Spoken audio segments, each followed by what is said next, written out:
So you've been promoted? First off, well done. For many of you, this is likely to have been a long and arduous journey to finally get the deserved reward for your consistently excellent performance. But now you're at another level, another grade. And as such, you will need to perform. So here are 5 tips for what to do now that you've been promoted. Slow the hell down. Now this might be a hard one. After all, to get promoted, you've probably been operating at 100 miles an hour, making impact, smashing those deliveries, and giving those promotion decision makers no opportunity to not give you a promotion. You've made it a no-brainer for them because it's about impact, speed, and momentum and delivery, isn't it? Well, not right now it isn't. You're a race car driver who's just left the smooth track and is now off-road.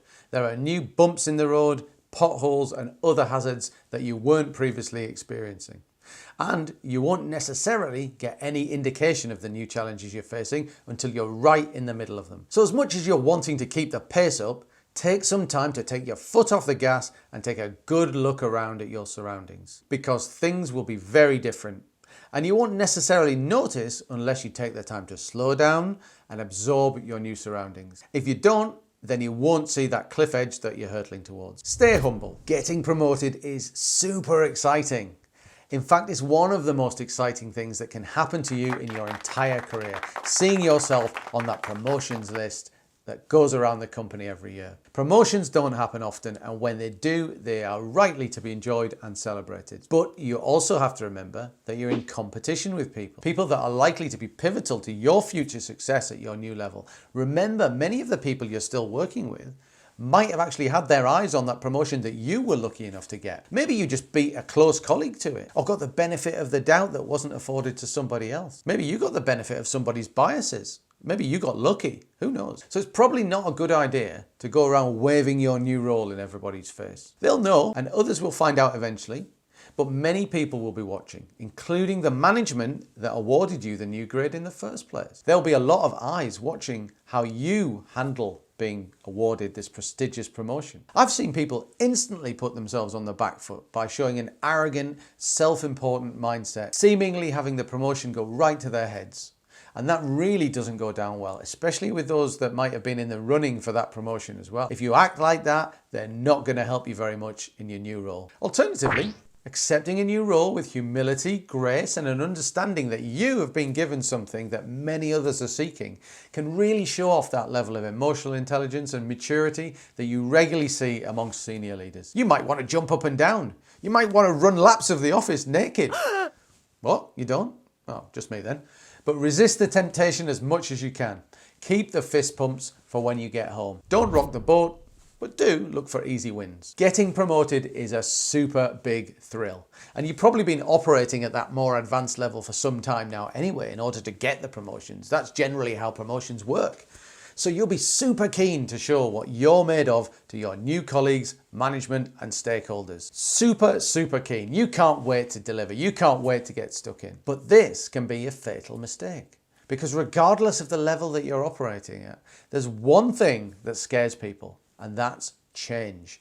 Change is the biggest challenge for many at all levels, and as such, it needs very careful management. Having you as a newly promoted upstart trying to turn an established world upside down with your bright ideas is not going to make you many friends. Not at the start, anyway. I've seen newly promoted people come flying out of the gates with a ton of great ideas. But what that tends to do is put people on the back foot, and it can alarm or scare people who've spent a long time getting that team to where it is now. Even if your ideas are great, opening the floodgates when you're at a new level can be a real mistake. It's good to change things, and it's even better to show people that you've got creativity and ideas that can make a difference.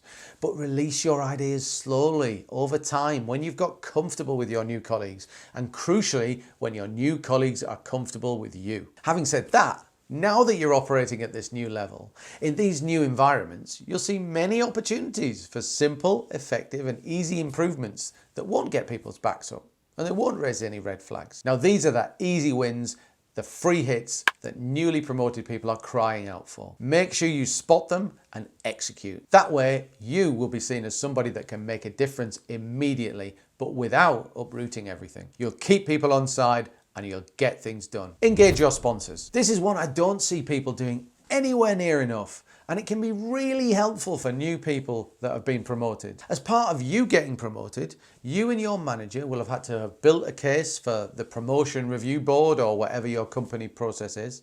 And that case will undoubtedly include testimonials from key sponsors, key supporters. They might be colleagues, clients, stakeholders, peers, or other respected people in your organisation. And likely, you'll know most of them, but there'll be some that you don't know, or that you weren't aware were supporters of your promotion. People that you might have influenced with your work that have never even approached you. Maybe your own boss has used their network to get other influencers on side and get them supportive of your promotion. So it's a really good idea to ensure that you know exactly who has offered a testimonial of support to you and exactly what they've said about you. Because this is a superb opportunity to double down on those relationships, double down on the relationships with the supporters that you know well, and start a new positive relationship with the supporters that you don't know. And because you'll know what they like about you from the feedback, you'll be able to give them even more of that good stuff. Maybe they love your on-time delivery. If so, make it even better. Maybe they appreciate your timely updates. Again, improve the quality. Give them more of what they love. These testimonials are what I call important pockets of power feedback. And these senior supporters will likely be there on your journey for a while. And they might even help you get your next promotion. So it's key to maintain and even improve the level of engagement and support that you have with them as your career progresses. So don't just move on. Don't just accept the praise for getting you promoted. Double down on these relationships, keep them going, and make them even better. Keep learning. Now, it's often said that keeping a focus on continuous self-learning is a vital skill for anyone who wants to have a successful and vibrant career. And that's true, but even more so when you've taken a step up and been promoted in your career. Focusing on upskilling isn't just a nice to have here, it's an absolute necessity. Your job will likely have changed quite a bit as a more advanced leader, and you'll have a ton of new roles and things that you'll be expected to do. And many of them will be things that you won't have ever done before. So you'll sometimes feel like you're starting from scratch. But leaders that get promoted and then dive into their duty of learning how to operate at the new role are the ones that hit the ground running and not only establish themselves at their new grade, but start competing to go even higher in their organizations. Do you want to go even higher in your organization? And the ones that don't learn, well, they flounder and struggle and they get eaten alive by the increased demands, the increased pressure, and the new expectations at their increased level. And it's not easy to be a self-learner. It takes a lot of skill and dedication to embed learning into your daily life. But if you can get self-learning right, it can be the superpower that sets you apart from the others in your organization.